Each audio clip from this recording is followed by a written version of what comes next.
Hai, aku mau review satu buku yaitu In a Blue Moon dari Ilham Nathan. Jadi buku ini baru terbit dari Gramedia dan halamannya ada 318. Sebelum kayak pas tahu buku ini terbit tuh kayak excited banget soalnya Ilham Nathan kan kayak udah nulis banyak banget buku yang fenomenal kayak bestseller. Jadi kayak expectation itu banyak gitu, ngomong kayak terus ya. Sinopsis buku ini, jadi latar tempatnya tuh di New York. Emang ya kan gitu ya, kayak banyak yang di luar negeri gitu, mungkin lebih menarik. Jadi ada Lucas Ford, tiba-tiba dia dijodohin gitu sama kakeknya, sama seseorang bernama Sophie Wilson. Tapi di jodohinnya tuh dengan in a weird way gitu, karena kayak aneh gitu deh. Terus ternyata mereka udah saling tahu gitu, dan kayak wah ternyata ada masa lalu yang mereka tuh jadi agak-agak awkward ketemu lagi setelah 10 tahun, dan akan dikasih tahu kayak ada apa 10 tahun lalu. Aku suka buku ini, jadi secara penulisan nih bener-bener ilanatan banget, kayak terjemahan gitu. Terus sebenarnya tuh at some point maksudnya pengen gak sih kayak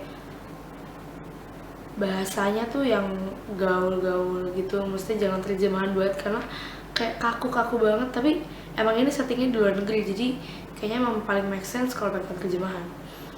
Dan ya kadang-kadang karena diterjemahin itu jadi lucu, terus kalau ada scene lucu jadi lucu gitu, jadi kayak ya I'm okay, tapi wondering kalau misalnya dijadiin bahasa Indonesia yang santai gitu kayaknya bisa lebih lucu. Cuma opini aja sih.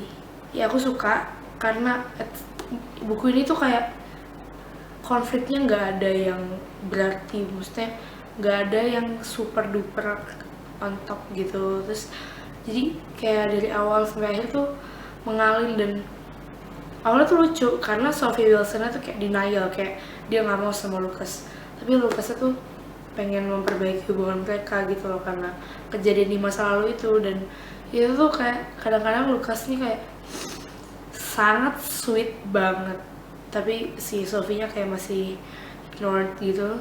Terus kayak agak-agak diabetes gitu karena sweet banget dan bikin senyum-senyum sendiri. Jadi kalau baca ini jangan kayak di public banget karena bisa kayak senyum-senyum sendiri banget, dan banyak banget yang lucu di sini. Aku suka banget. Terus ya gitu, susah. It's hard to explain without giving away the plot to you guys.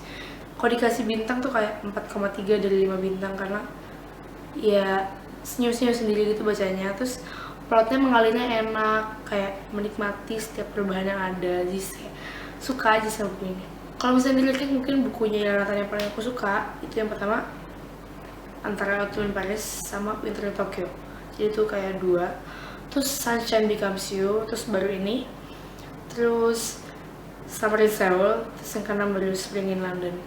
Aku suka semuanya, tapi Spring in London agak-agak ya gitu. Tapi aku tetap suka, dan ini aku juga suka karena manis banget. Jadi itu review aku tentang buku ini. Aku merekomen buku ini buat yang suka baca Nathan, dan kalau belum baca novel Nathan juga yang lain kayak Autumn in Paris atau Winter in Tokyo atau Sunshine Becomes You, kayak where have you been? Kalau udah baca buku ini bisa share di bawah menurut kalian gimana sih?